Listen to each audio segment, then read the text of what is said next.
Deixa eu fazer, porque quando eu estiver do outro lado da vida, alguém, né? Olha para um lado, para o outro, que lugar é esse aqui? O que é isso? O que é aquilo? Eu acho que eu estou por aqui. Deixa eu fazer minha prece. Então, aí eu vou pensar em você, aí você vai me instruir a fazer a prece, viu?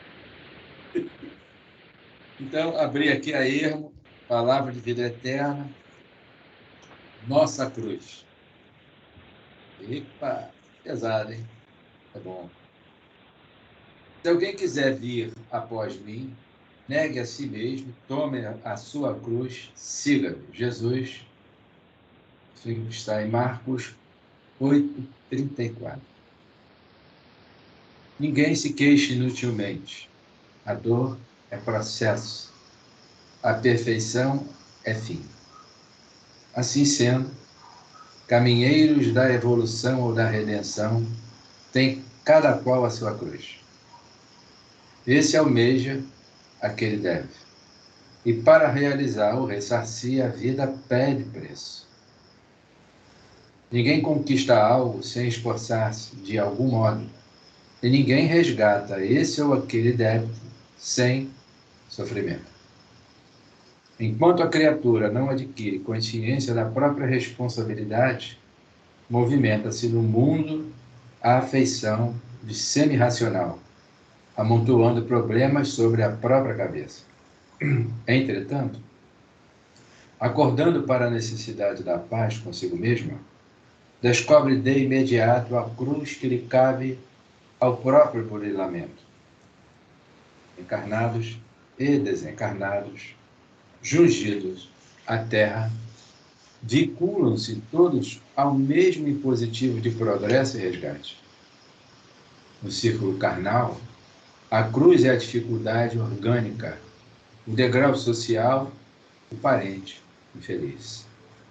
No plano espiritual, é a vergonha do defeito íntimo não vencido, a expiação da culpa do débito não pago. Tenhamos, pois, a coragem precisa de seguir o Senhor em nosso anseio de ressurreição e vitória. Para isso, porém, não nos esqueçamos de que será preciso esquecer o egoísmo inconstante e tomar a nossa cruz. Senhor Jesus, bom mestre, obrigado, Senhor, por essa afirmação e que possamos nós termos entendimento que, diante do cenário onde todos nós nos encontramos, conhecemos nós espíritas pelo nome expiação, provação. Nós agradecemos ao Senhor por termos permitido nós aqui estarmos corporificados, reparando o nosso passado delituoso ou agravando débitos. Mas que a sua misericórdia seja intensa em nossos corações, principalmente hoje, nós outros, que já iniciamos um processo de esclarecimento.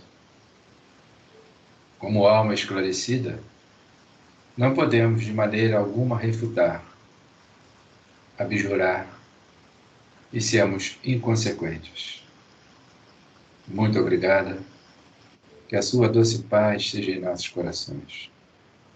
Que esta fleuma de informações que nos auxilia ao progresso seja intensa, envolvendo a todos os caídos, sofridos, necessitados, aqueles que sintonizam-se conosco, aonde estiver, como estiver.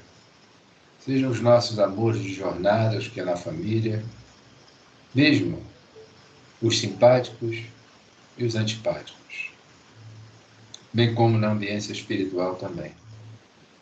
Peço-vos que essa radiação amiga, no momento que nós procuramos produzir, atenda a todas as almas caídas, falidas, necessitadas, que nessas horas buscam ambiências de dor e de sofreguidão. Envolva os lares próximos das nossas casas e a todos aqueles a quem nós amamos e os nossos irmãos que estudam conosco. Muita paz, Damos por aberto a reunião do Senhor nessas horas. Graças a Deus. Graças a Deus. Estudo hoje, O Mundo Maior. Vamos começar o capítulo 15. Certo, dona Elisa? Certo, peraí, deixa eu botar remédio no nariz aqui, que eu tô mais entupido. Assim, pega meu remédio aqui, gasta tudo. Só um minutinho.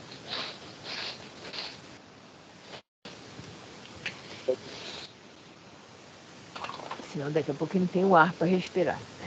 Aqui.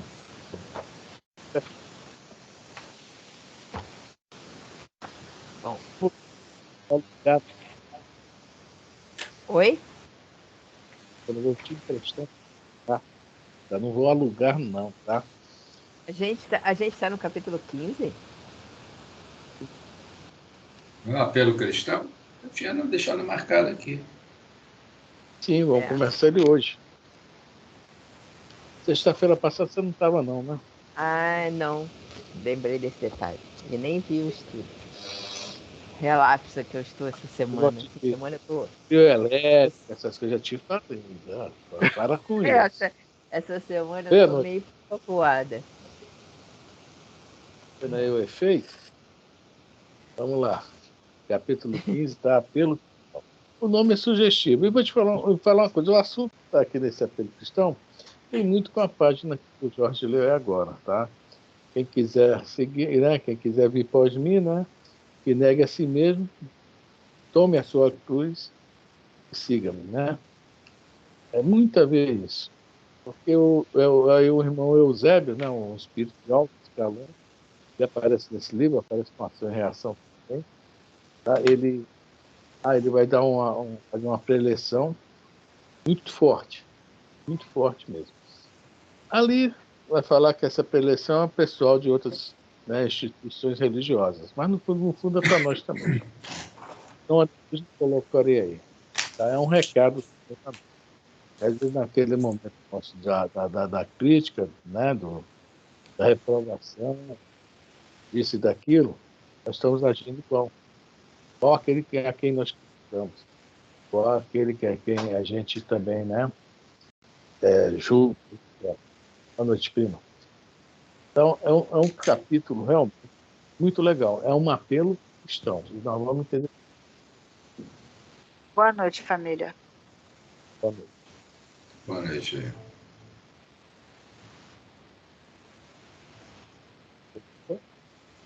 Podemos?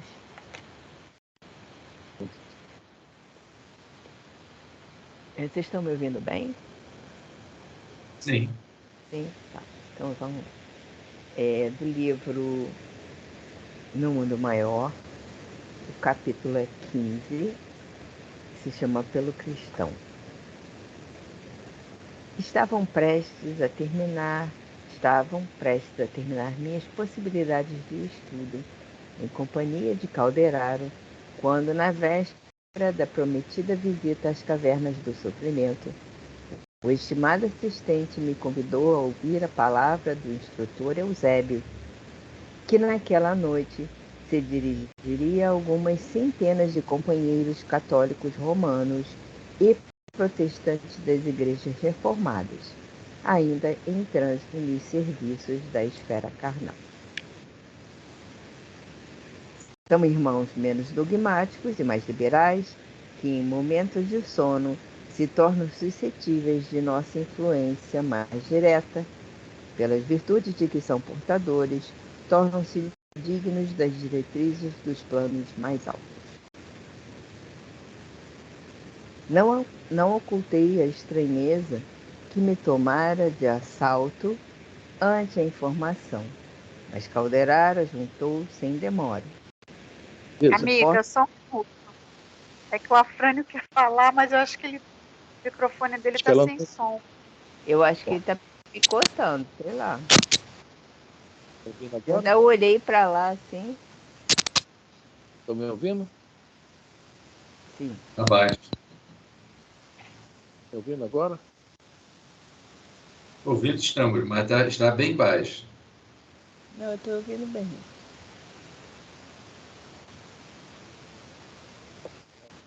Deixa eu ver. Mas eu vi que tá fácil. Todo mundo ouvindo? Ou não? A linha de baixo está picotando sim, primo.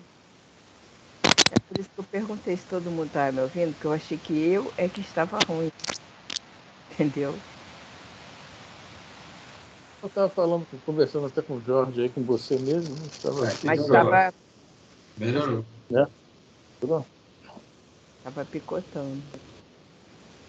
Porque não quer se aposentar, tem que aposentar de qualquer hora dessa. Bom, eu ia falar sobre isso. Sobre irmãos menos dogmáticos. Isso é muito importante. Porque nós também temos os nossos dogmas. Mas Kardec esclarece, já falamos várias vezes, nós temos dogmas, mas nós não podemos ser dogmáticos. Então, uma coisa é uma coisa, outra coisa é outra coisa. Bom, né? Eles são de outras instituições religiosas, mas eles não seguem à risca aqueles dogmas. Eles aceitam ouvir, aceitam o esclarecimento. Podem até não seguir, mas pelo menos já estão abrindo a mente. É o que o Calderaro está falando aqui. São irmãos menos dogmáticos. E uma coisa é você ter um dogma e não ser dogmático. O que isso significa? Quando você descobrir, por um acaso, que aquele dogma não está correto, é seguir o que está correto. Kardec fala isso no livro da Gênesis. Está no capítulo 54, ele fala sobre isso. Quando o Espiritismo tiver algo falho, encontrar algo que esteja correto, siga o que está correto. Kardec é bem claro quanto a isso. Tá? E esses irmãos aqui já estão começando a abrir a mente. Só que o Eusébio, mesmo assim, não. Vamos ver, daqui a pouco a gente entra na preleção do Eusébio. Tá? Todo mundo ouviu, né? Eu falei? Uhum. Pode seguir? Pode.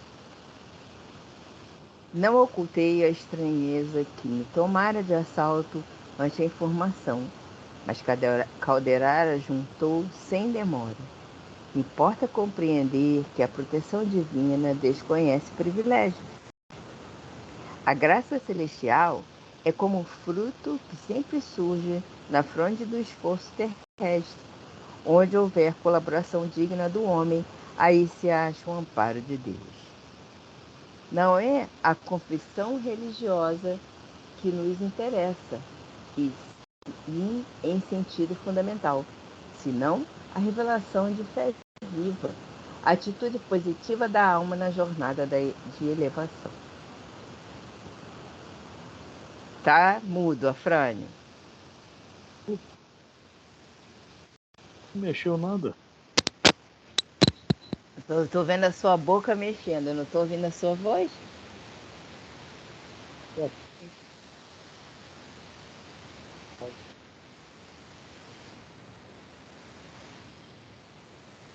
Está me ouvindo, Jorge? Não. Bem, agora sim. A internet ainda há pouco estava ruim. Vamos ver se é Melhorou. isso. Já tirei a imagem. Está me ouvindo agora? Sim. Nítido, limpo. Eu só comentando isso, né? Não é a confissão que interessa, a religiosa que interessa lá, a turma lá do alto. O que interessa é a fé viva. Fé viva significa fé, né, raciocinada. Fé viva. Não é a fé morta.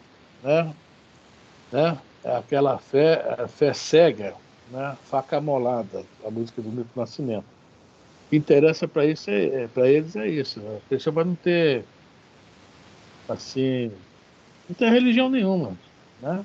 Ele tem fé, trabalha, faz o bem, etc. É isso que interessa a eles. Aí existe muita gente assim no mundo. Se diz ateu e faz mais que a gente. Tá? Essa é a que eu quero falar.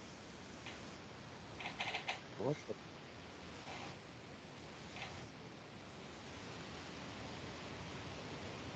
Tá ouvindo, Eli? Posso seguir? Vamos lá, a frase tá difícil hoje, hein? Quando eu sair, tentar entrar de novo. É. Aí vai cortar a gravação, esse que é o problema. Pois é. Sei lá, tenta tirar o fone e colocar novamente, qualquer coisa desse gênero. Bom, então eu vou continuar. Claro é que as escolas da crença variam, situando-se cada uma em um círculo diferente.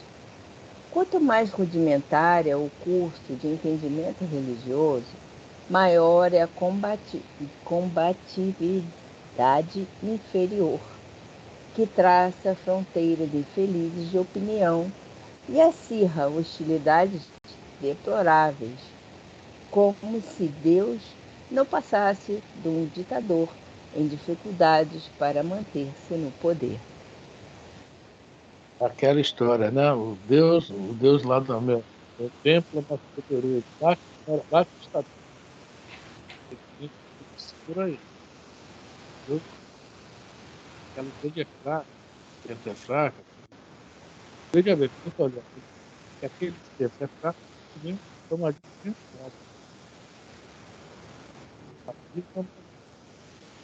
Tá difícil mesmo.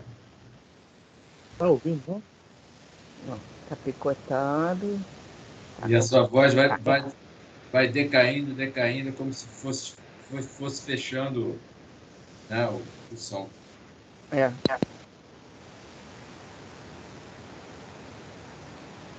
internet mesmo. Ainda há pouco ela estava fora do ar. Estão me ouvindo? Agora eu tô. É a internet, não é o telefone, não. Não é o aparelho, não.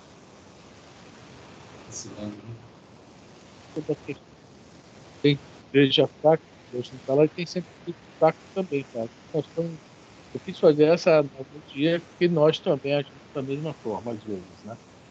Uhum. Todo mundo ouviu? Não, tá picotando, mas deu para entender. Vamos embora. Continua picotando. Vamos lá. Constituindo o espiritismo evangélico, prodigioso núcleo de compreensão sublime, é razoável que seja considerado uma escola cristã mais elevada e mais rica, possuindo tamanhas bênçãos de conhecimento e de amor, cumpre estendê-las a todos os companheiros, ainda quando esses companheiros se mostrem rebeldes e ingratos em consequência da ignorância do que ainda não conseguiram afastar. A compaixão de Jesus poderia ser medida pelo estado de evolução daqueles que o seguiam de perto. Diante da mente encarcerada no vaidoso intelectualismo de muitas personalidades importantes da sua época, vemo-lo inflamado de energia divina. Pelo contrário, em Jerusalém, no último dia, à frente do populacho exaltado e ignorante, arraigado, embora aos princípios da crença, encontramo-lo silencioso e humilde, solicitando perdão para quantos o feriam.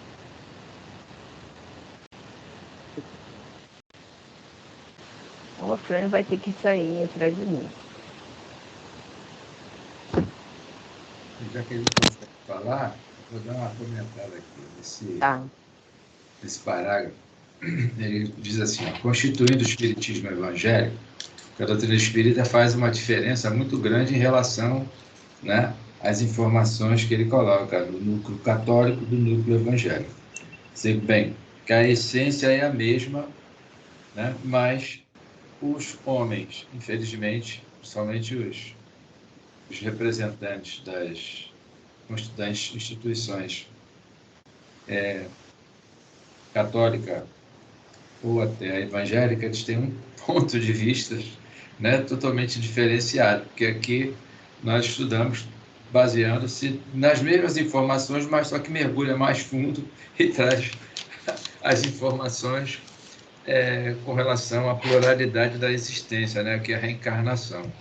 É o que ele coloca, é razoável, seja considerado, ele coloca, uma escola cristã mais elevada, no caso é a doutrina espírita, é o que ele está aqui comentando. Por quê? Ela nos mostra de onde nós viemos e para onde nós vamos. E muitos desses senhores aí têm até receio para onde nós vamos.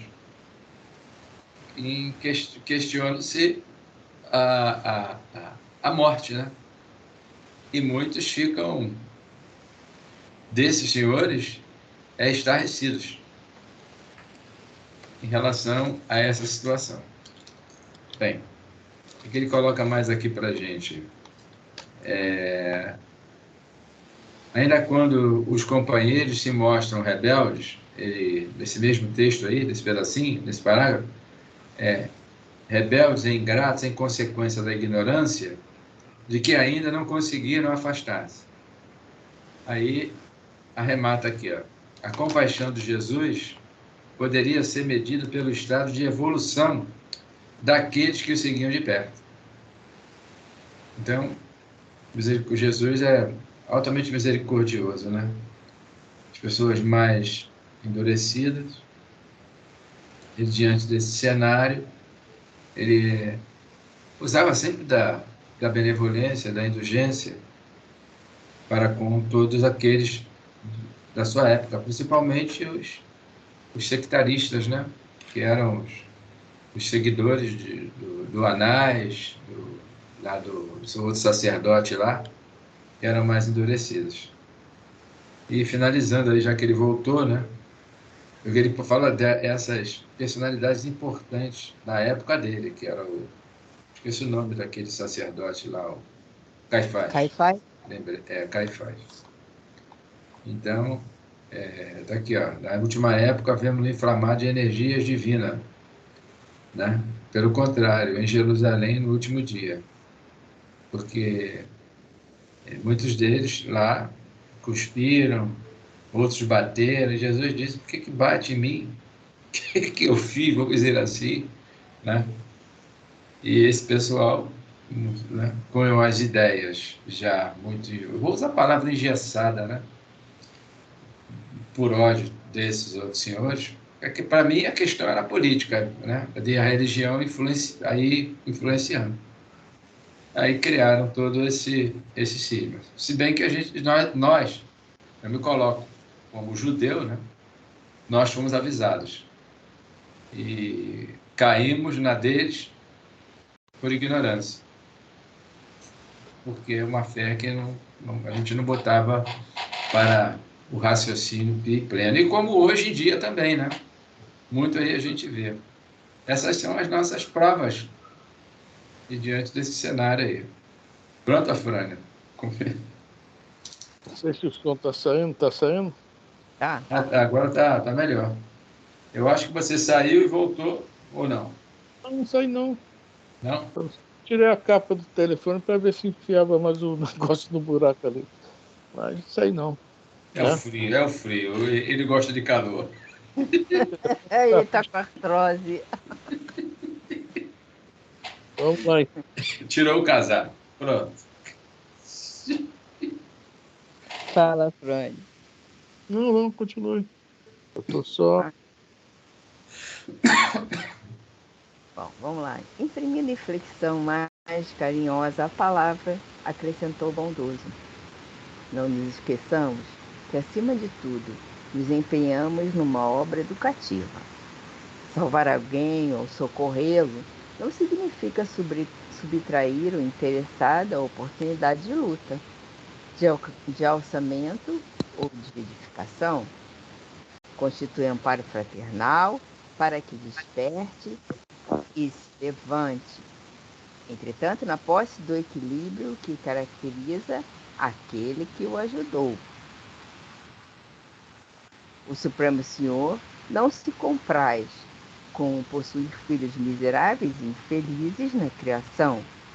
Espalha bênçãos e dons, riquezas e facilidades eternas a mãos cheias, esperando apenas que cada um de nós se disponha a reger com sabedoria o patrimônio próprio, como vemos, todos os setores do serviço espiritual reclamam a divina assistência. E agora, vocês estão me ouvindo? Só para... Sim. Normal? Normal. Tudo bem. Comenta então, Jorge. Vai falar. Aqui bem, vou começar lá de baixo para cima, onde terminou, né? Eu já lembrando aqui de uma passagem que eu já estava lendo, lá no Libertação, quando o médico pediu para o esposo, ou melhor, conversou para levar para o centro espírita, mas antes disso, ele queria saber pelo médico, centro espírita, tem como recomendar? Ele disse, não, eu não lido muito com essas coisas não, mas o médico disse que tinha visto muitas outras situações, né, de pessoas, relatos. Aí eles foram para a igreja e foram, quer dizer, num carro entrou aquela turma toda, Margarida, né, o marido, taxista, já viu? O André Luiz disse que parecia um carnaval. E foram todo mundo para a igreja. E o que me chama a atenção aqui, no livro Libertação, é que ele coloca, como vemos, todos os setores de serviço espiritual reclama divina assistência. E lá na hora, o André Luiz narra o seguinte, que o padre estava doido para ir para um evento social, né? Ele fez a missa e na hora, né, da hóstia, ele levantava lá o cálice, aí entra em cena a espiritualidade. É isso aqui que é o que eu entendo.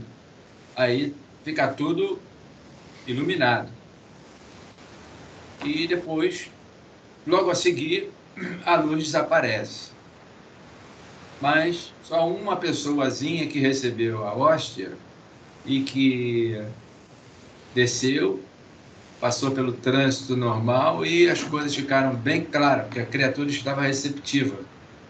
E o coração dessa, assim, eu não sei se é uma mulher, tá? Não tenho certeza, mas eu acho que é.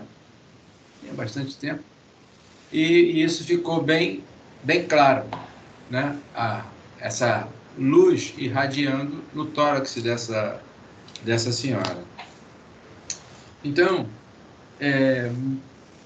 a doutrina espírita nos traz, através das obras subsidiárias, essas informações que vêm enriquecer, né, o que muitos dos nossos irmãos católicos não conseguem ainda discernir de uma forma, né, legal. E muitos de nós espíritas que não lemos a obra subsidiária, nós ficamos, às vezes, assim, no meio do caminho, né, sem ter sido um comentário mais razoável em relação. Ok. Está todo mundo me ouvindo? Sim, estamos te ouvindo, Fernando. Não, beleza. Não, que eu estou falando de um aparelho gravando em outro, tá? Tá dupla essa gravação. Não sei como é que vai ficar depois, não, hein? Vai ver que vai aparecer duas caras minhas na gravação. Tá? Estresse. Uma coisa legal, falou. Fala no início. Aí. Tirar o som dele. Então, essa questão aqui que fala que salvar alguém ou socorrê-lo não significa subtrair o interessado à oportunidade de luta. É aquela questão. Puxa vida. Eu estou sofrendo tanto. Não é porque Deus deixa isso acontecer. Olha, a luta é nossa. Os Espíritos vêm nos ajudar, nos intuir, né? Aconselhar e tal, mas a luta é nossa. E algumas coisas não podem realmente interferir, porque faz parte do nosso caminhar, da nossa evolução. Conforme fala aqui, né? A oportunidade de luta, de alçamento ou de edificação. Tá? Constitui amparo fraternal. Desperte e levante. Então, às vezes, o sofrimento está nisso aí mesmo. A prova está aí, só que eles estão junto de nós na prova. Está dando eco aí, gente? Sim. Mas vai ser. Tá? Pois é, então eu tentei tirar o som de lá, não estou conseguindo também. Vai embora. Bom, é isso aí. O Jorge já falou, já falei, vamos embora. Só tem uma coisa aqui que eu achei legal. O Senhor não se completa por seus filhos miseráveis e infelizes. Muitas denominações isso aí, né, religiosas, acho que é o seguinte, né, que os filhos de Deus têm que ter bens materiais, né? Dinheiro, mansões, carrões, etc. Filho miserável espiritualmente. É isso que ele não quer, nem infeliz espiritualmente. É isso que nós temos que entender. É diferente, bem diferente. Ele quer filhos felizes. E estar feliz não é estar com dinheiro, com isso, com aquilo, não. Estar feliz é estar bem consigo mesmo, né? E com aquela paz que Saulo está procurando lá no Paulo Estevão. É que os cristãos tinham, ele não. Aqueles estavam felizes. Né? Para ele era um bando de maltrapilho, para o Saulo, mas eles eram felizes. E, aliás, o Eusébio vai falar mais ou menos sobre esse assunto aqui, tá? Aqui para frente. O Eusébio, quando começar, por enquanto é o Caldeirão que está falando. Então vamos lá, gente. Alguém quer falar mais alguma coisa?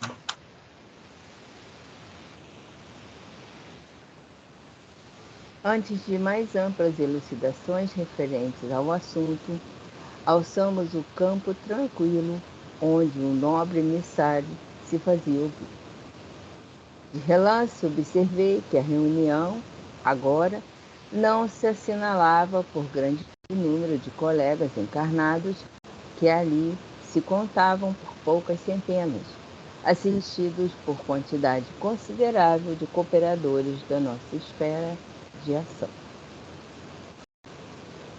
O luar balsamizava docemente o arvoredo que se inclinava à paisagem do Favônio.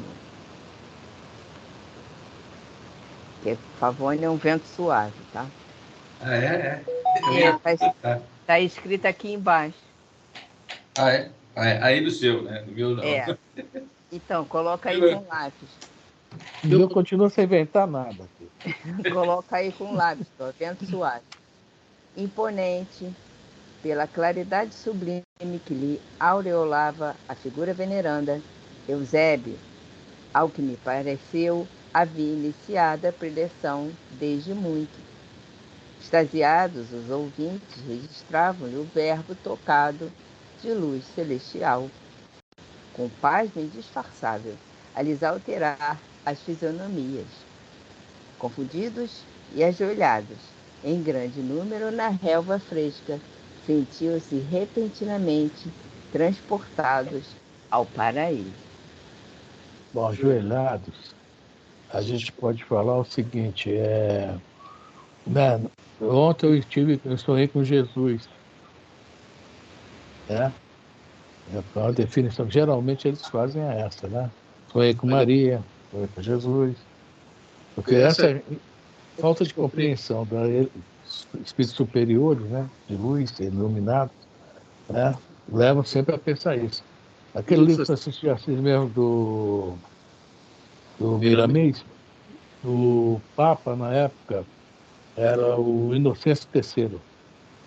E quando Francisco foi lá pedir uma audiência, o Papa não aceitou, o João, lá o cardeal, não sei o que de São Paulo, que era o Emmanuel, tá reencarnado naquela época. Acho que é João de São Paulo, não sei bem. Era o Emmanuel reencarnado. Ele vai falar com o Papa. Mas durante a noite, antes de falar, o Papa sonhou com Jesus. Ou seja, ele sonhou com outro Papa que era muito iluminado, o Telésforo, e achou que tinha falado com Jesus. E o São Paulo, o João de São Paulo fala, não, eu aconselho o senhor a aceitar receber aqueles homens. E recebeu, o Inocêncio III recebeu e deu a aprovação para eles continuarem a ordem franciscana, né? Quer dizer, é o que a gente vê aqui. Estão ajoelhados, estão falando com Jesus. Mas está dentro da compreensão deles, está tudo bem, não tem nada de errado nisso, né? Alguém quer falar? Então vamos embora, Lisa. O instrutor, envolvido em safirinos reflexos, falava com irresistível poder de atração. Se o patrimônio da fé religiosa representa indiscutível fator de equilíbrio mental do mundo, que fazeis de vosso tesouro? esquecendo-lhe a utilização, numa época em que a instabilidade e a incerteza vos ameaçam todas as instituições de ordem e de trabalho, de entendimento e de construção. Não vos assombra por... Fala. Não, só ia falar porque todo mundo, nós conhecemos como transição planetária. Eles conhecem com o quê? O fim do mundo está próximo. Então é época de quê? De instabilidade, né? Incerteza. Então é a época que eles mais têm que trabalhar para o seu rebanho. Nós estamos falando aqui de padres e pastores, certo? E espíritas.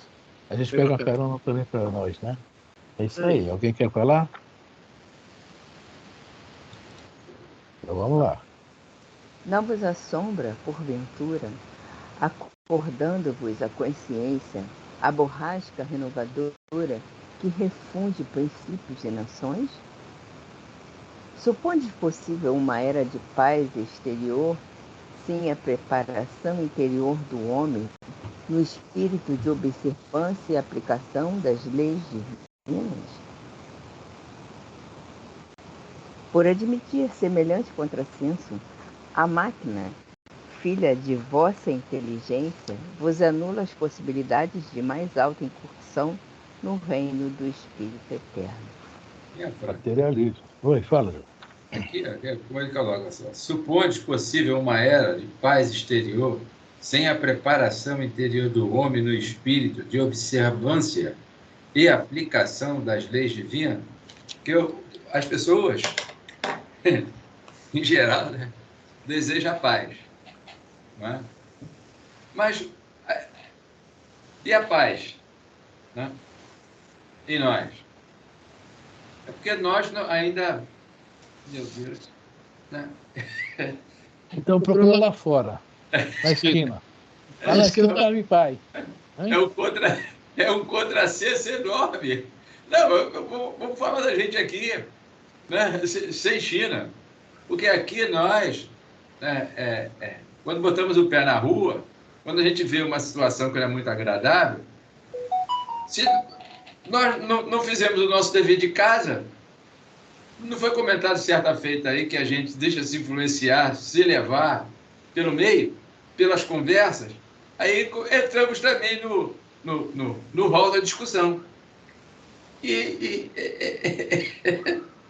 é essa situação que nos deixa, né, comprometido com as leis. É isso que o Eusébio está comentando. Ô, pessoal, acorda aí, ó. Volta, reflita e vive os ensinamentos cristãos. Ponto. Ele vai falar muito sobre isso aqui, porque estudam tanto, intelectualizados eles estão. Eu não gravo versículos de Bíblia, eu não consigo gravar. Né? Vou ser honesto, até deixa para lá, porque não há necessidade disso. Tem que ser gravado assim, dentro do dia a dia, né? Acostumando, ouvindo várias vezes, não é aquela preocupação. Eles estudam teologia para aprender mesmo, né? Há faculdade, curso, etc. Parabéns, não estou criticando, não. Eu estou falando o seguinte, mas e aí? E aí? Está igual o Saulo, que eu falei ainda há pouco do Saulo. A paz exterior. E a interior? Tá? E ele não tinha exterior por causa disso. Ele não tinha interior. É isso? É essa que é a valorizada, né? É essa que é a interior, que é essa que faz a diferença.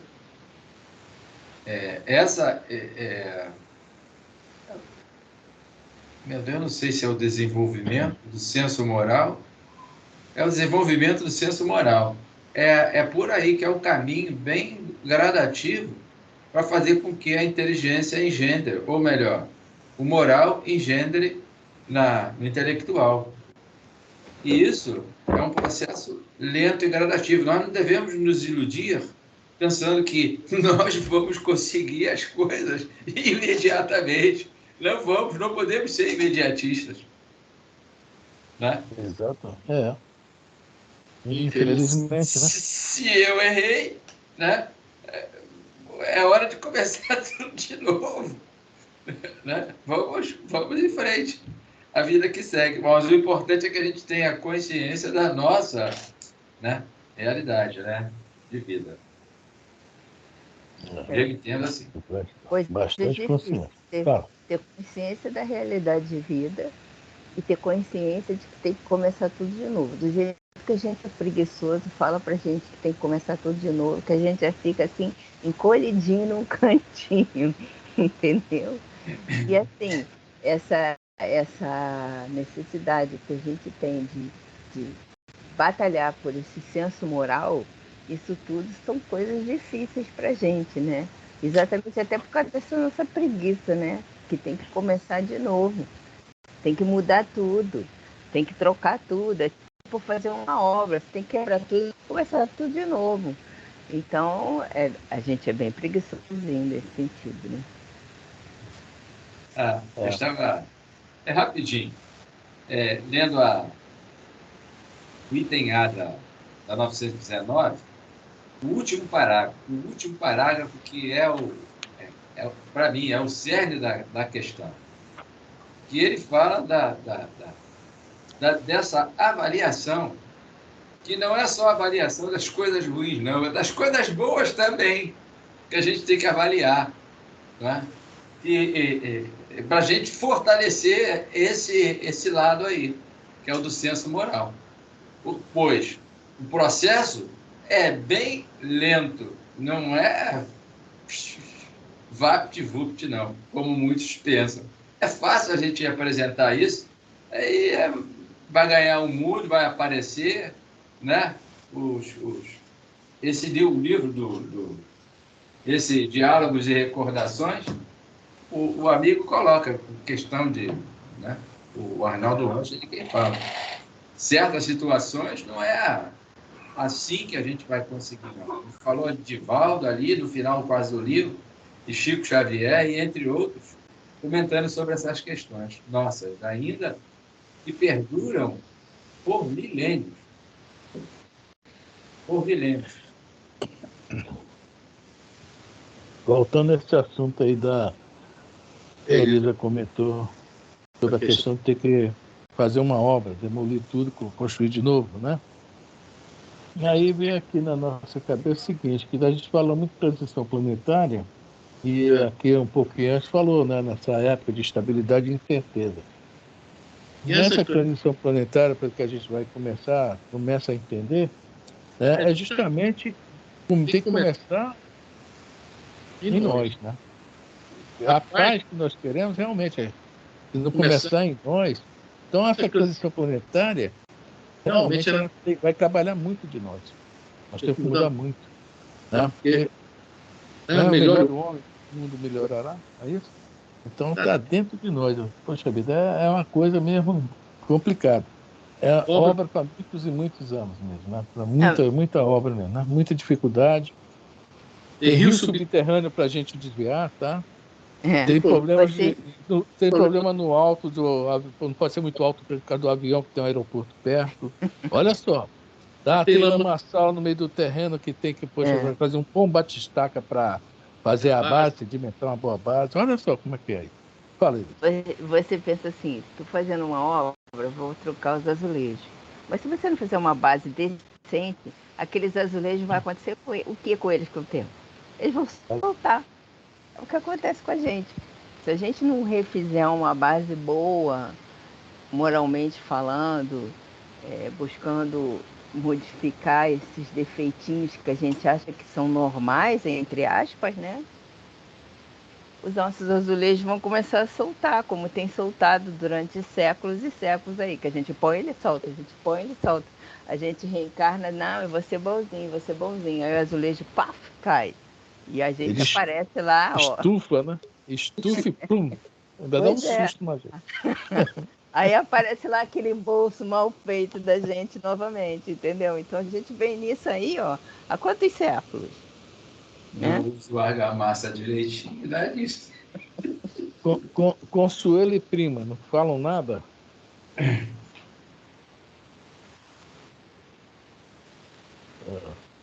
Elas estão pensando na obra. É que elas estão com a pá. Hein?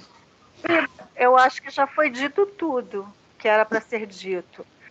Tudo depende de nós. Tudo começa dentro de nós mesmos. Não só a paz, mas a fé, a paciência, o crer e principalmente a sabedoria. Tudo tem que começar dentro de nós mesmos, do interior para o exterior. Só assim a gente vai poder construir um mundo melhor. Ótimo, primo. Então, vamos agora o seguinte: todo mundo agora, quando acabar com o estudo, vamos pegar um cimento, areia, um balde d'água, vamos fazer uma massinha, tá? Mas de boa qualidade, porque senão daqui a pouco não vai. Bem apurado o negócio, tá? Com bastante cimento, vai ter que ser Isso. uma quantidade bem grande de cimento. Para segurar o azulejo, né, Nandinha? Com certeza. Porque senão a primeira impaciência pula um azulejo. É. A primeira raivinha, o primeiro descontrole pula logo uns 5. Isso aí. Haja fluido vital codificado aí. Não, mas não é uma metáfora interessante? É uma metáfora interessante. Se você parar para pensar, é bem assim que funciona. A gente mostra logo a que a gente veio. Né? Aparece logo a nossa cara lá naquele embolso mal feito. Quando estava no Maria Vai, lá presencialmente no estúdio de sexta-feira, o senhor Roberto perguntou a Fran, e aí, está plantando alguma árvore? Estou perguntando a Fran. Rapaz. É um sonho meu, tá? Tem uma área depois para repor o que eu já fiz. Amigo, você vai ter que plantar muito. Vamos para o planeta deserto fazer uma Amazônia lá. Eu acho melhor você ir lá para o deserto, lá para Atacama, lá para outro deserto aí qualquer, que tem vários, e ficar lá o resto da vida plantando. É isso mesmo. Bom, vamos lá. Pula de azul, porque não dá não. Pula, melhor pular mesmo. Pois é. Ser cristão, outrora, simbolizava a escolha da experiência mais nobre, com o dever de exemplificar o padrão de conduta consagrado pelo Mestre Divino. Constituía ininterrupto combate ao mal com as armas do bem, manifestação ativa do amor contra o ódio, segurança de vitória da luz contra as sombras, triunfo inconteste da paz construtiva sobre a discórdia derruidora. O que eu gostei nesse parágrafo aqui é só isso aqui. É um verbozinho que tem aqui, tá? Ele está aparecendo. Olha só, constituía ininterrupto combate ao mal.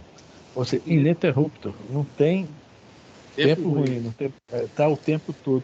Porque, às vezes, infelizmente, alguns males que a gente acha que não é mal, né? A gente passa a mão na cabeça. E aqueles cristãos daquela época, a gente vê pelo caso da Joana de Cusa, no livro Boa Nova, ela e o filho, tá? Nega a Jesus e os dois estão livres. E ela sabendo, olha, uma mãe, né? Como é que se fala? Saber que ela vai ser sacrificada não é tão difícil. Agora, saber que o filho dela vai ser sacrificado, dependendo somente de uma resposta dela. Olha só como era aqui, que ele estava. Ser cristão outrora simbolizava a escolha da experiência mais nova. E quando ela fala que é separada de Cusa, né, Jesus fala: não, continue com ele. Você veio, né? Você tem. Está no Boa Nova isso, é como tipo assim, resgate com ele. Tá? Tanto que logo depois Cusa, né, desencarna, ela passa por uma situação financeira difícil, que ele, né, tinha uma certa condição e tal. E veja bem, o que Jesus fala que eu vou querer um testemunho teu depois era esse aí. Tá? Então, ela em momento nenhum, ela viu, se ela negasse Jesus, ela estava apoiando o mal. Complicado, né? Os primeiros cristãos são esses. É mole? Então vamos lá. Quem quiser falar alguma coisa? Então vamos embora, Elisa. Anti-Moloch, Moloch era uma pretensa divindade cananeia. Era um deus pagão cananeu ao qual se teriam sacrificado vítimas humanas, né? Era o típico sacrifício humano. Né? Eu li sobre Moloch naquele livro Romance de uma Rainha, que é uma história muito interessante, fala um pedaço, o melhor pedaço do livro é falando sobre esse deus. O Estado romano, convertido em imperialismo e corrupção, os sectários do Evangelho não se expunham a polêmicas mordazes, não se enredavam nas teias do personalismo dissolvente, não dilapidavam possibilidades preciosas a erigir fronteiras dogmáticas.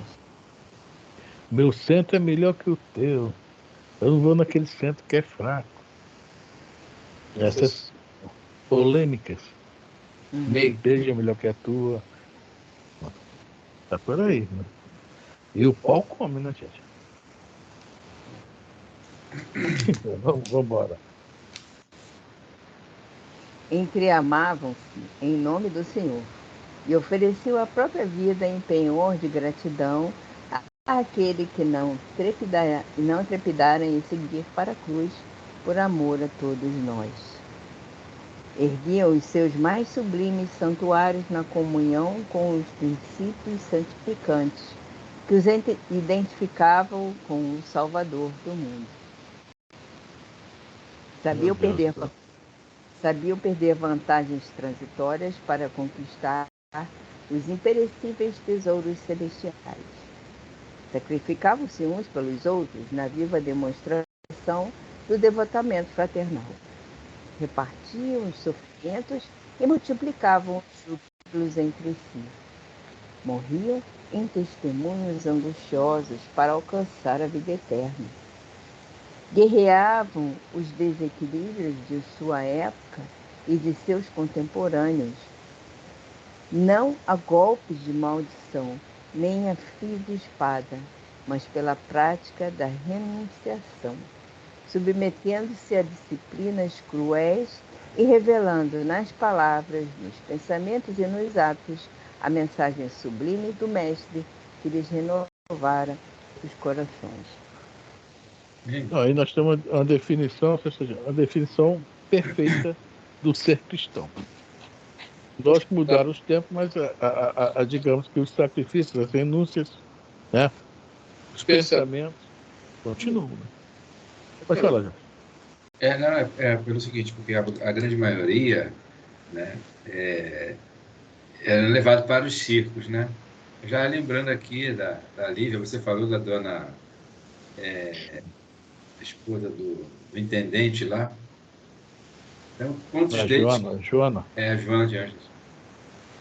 De Cusa, no caso. Quantos deles, né, deixaram-se se arrastar e levar-se, né, para os circos romanos. E, no final, você dá o caso lá de Lívia, eu acredito que é público e notório para todos nós. Eu acho que quem iria para aquele suplício seria a Ana, a empregada lá do Emanuel, que vem a ser a mãe de Chico Xavier, quer dizer, tempos depois. E a Lívia, quer dizer, o pessoal que tivesse romano, tivesse no meio, se tivesse uma roupa diferente, aquelas roupas aquelas roupas que eles identificavam, eles tiravam. Túnicas. Aquelas túnicas, história. Eles tiravam. Aí a Lívia contou um continho assim para a dona Ana, e a Ana acatou, aceitou. Não, deixa que eu use essa roupa aqui. Ela sabia dessa situação. Porque se ela não troca a roupa, os camaradas iam entregar, a situação dela ia ficar mais grave ainda. Porque ele já em casa, por causa do trampo que fizeram lá, que ela não tinha nada a ver com as paixões do Herodes e grupo né? O que a armação da Cláudia Sabina, o que aconteceu? Ela morreu lá no circo. E isso daí foi uma pancada forte em cima do senador, quando ele soube, né? E acabou ele acatando a Ana na residência deles, morreram lá no Vesúvio. Então são esses detalhes. E esse pessoal lá no circo, eles iam cantando. Não quer dizer que meu pensamento, agora é o achismo dos jovens, não quer dizer que a grande maioria morreram, né, realmente com o espírito de cristão, né? Minha opinião. Um grupo, né? Porque essa ideia estava iniciando, sendo sedimentada e tudo mais. Para finalizar, nesse livro, Diálogos e Recordações, lá do Arnaldo Rocha, ele contou que, olha só, um amor para ele solidificar, ele conheceu a Meimei 600 anos antes de Jesus. E ele só criava problemas para o espírito de Meimei, sempre. Sempre ele, né, tendo várias amantes. A última que ele contou lá foi um caso lá com uma soviética, ele nasceu também lá, na Rússia também, foi lá um homem de poder, né?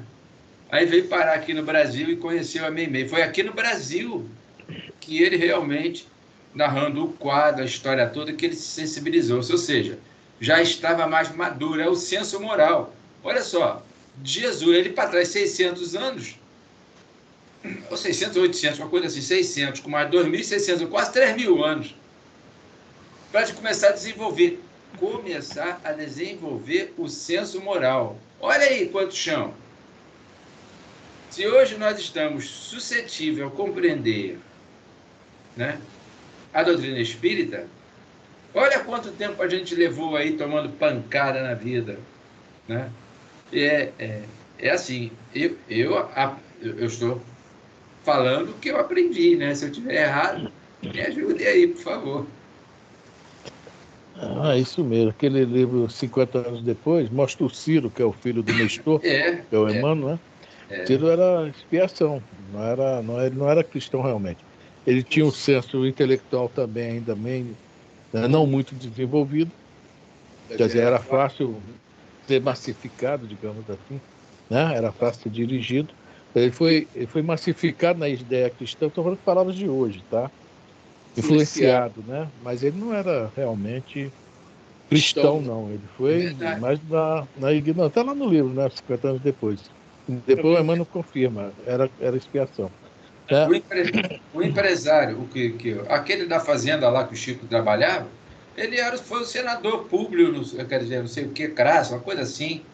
O de Gioras, o Gioras, aquele que raptou o filho, veio a ser o cunhado do Chico Xavier. Olha aí. Só gente boa, Jorge. Só gente boa. Só gente boa. Além do amor, poxa. Ele mandou cegar o Emanuel era o guia espiritual, parente do Chico Xavier. Tudo ligado? Para pensar nisso, senhor. Nós estamos enrolados, né? Nós todos. Vai. Elisa, vamos lá.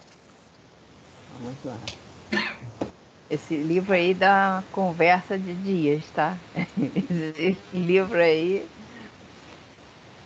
Entretanto, herdeiros que sois daqueles heróis anônimos que transitaram nas aflições, de espírito edificado nas promessas do Cristo, que fizeste vós da esperança transformadora, da confiança sem vacilação, onde colocastes a fé viva que os vossos patriarcas adquiriram a preço de sangue e de lágrimas, que é do espírito de fraternidade que assinalava os aprendizes da Boa Nova, enriquecidos pelas graças do céu. Pouco a pouco olvidastes as portas da revelação divina em troca das comunidades humanas. Ai, que tapa! Começou quando foi institucionalizado, né? Nós já lemos sobre isso também, né, Eli? A Igreja Católica. Começa ali. Aquele livro, bom, aquele da Capadócia, Elias, do Wallace Leal, Esquina de Pedra.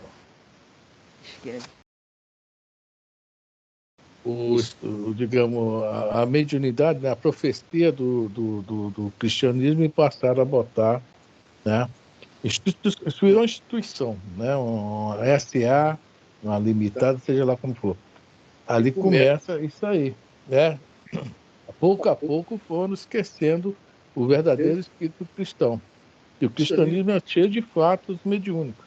Atos dos Apóstolos é um show de atos mediúnicos, né? De fatos mediúnicos, etc. Agora, lembrando uma coisa que o Jorge falou sobre a questão que a gente comentou sobre o Ciro, no livro Histórias que os Espíritos Contaram, do Hermínio Miranda, são 4 livros que é sobre reuniões mediúnicas que ele fazia em casa, né? E está falando aqui, fala que é edificado nas promessas do Cristo.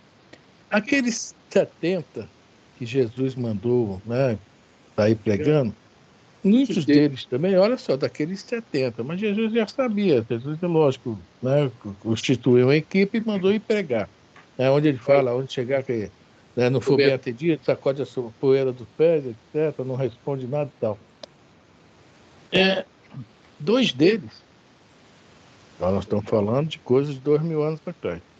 2 daqueles 70, eles acharam, talvez, que iam conseguir, né, conforme o espírito do judaísmo, né, da ideia judaica, glórias financeiras, né, nomes, poder, com o cristianismo. E quando ele viu que não era nada disso, eles ficaram revoltados. E nesse livro tem uma reunião mediúnica que o Hermínio realizou, que eles vêm para conversar com... E quem eu estava fazendo a desobsessão, não, na conversa, como é que fala? Conversando com eles, foi intuído por um grande espírito também. Porque eles não entenderam a mensagem. Olha, isso que volta àquele assunto, né? Eles confiaram no Cristo achando que ele levava vantagem financeira, de poder, de autoridade, etc. É muito interessante isso. Né? Nem todos realmente foram martirizados, tinham realmente a ideia cristã, mas, né, os que tinham, a gente tem que dar todos os créditos possíveis. Né? E esses também. Estavam que nem nós estamos aqui também provações, né? Para ver se a gente também, né, não é sacrificado à toa. Bom, deu a hora. Alguém quer mais alguma coisa sobre isso? Eu não sei se é nesse livro aí, eu não sei porque eu não li. O Divaldo cita lá no Transição Planetária um espírito por nome de Efraim Ben Sadoc, que é um dos que, muito revoltado, que é daquele grupo ali do Anás, também daquele, eu esqueci o nome dele de novo. Caifás. Gente boa. Então, é do grupo também. Eu acho que eles quer dizer, corporificaram como uma proposta de colaborar, né, de ajudar. Mas ficaram engessados na ideia, Mosaica entrou o interesse mais financeiro, né?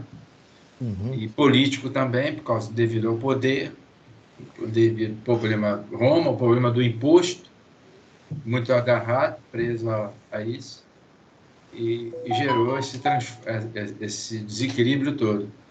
E segundo Divaldo, nesse livro, ele diz que essa entidade ela é tão, vamos dizer assim, é tão hábil, que ela consegue escapar de todas as vamos dizer assim, articulações que é feitas, porque ele envia sósia, né, que é parecido. É isso no livro mesmo, tá? E não conseguem, né? Mas o alto sabe, né? O pessoal de cima sabe. Dá linha na pipa, até chegar o momento, acha que está dando pernada em alguém, está dando nada. Pelo contrário, né? vai chegar, a nossa hora vai chegar, com certeza. E assim, pronto, não falo mais nada aí, porque senão não vai avançar muito o horário aí, para não atrapalhar ninguém. Tipo o Gregório, chegou na hora dele, né? Exato. Aí, Aí começou a chorar, mamãe, mamãe, mamãe. É assim. mamãe. Nós é assim. Debochado.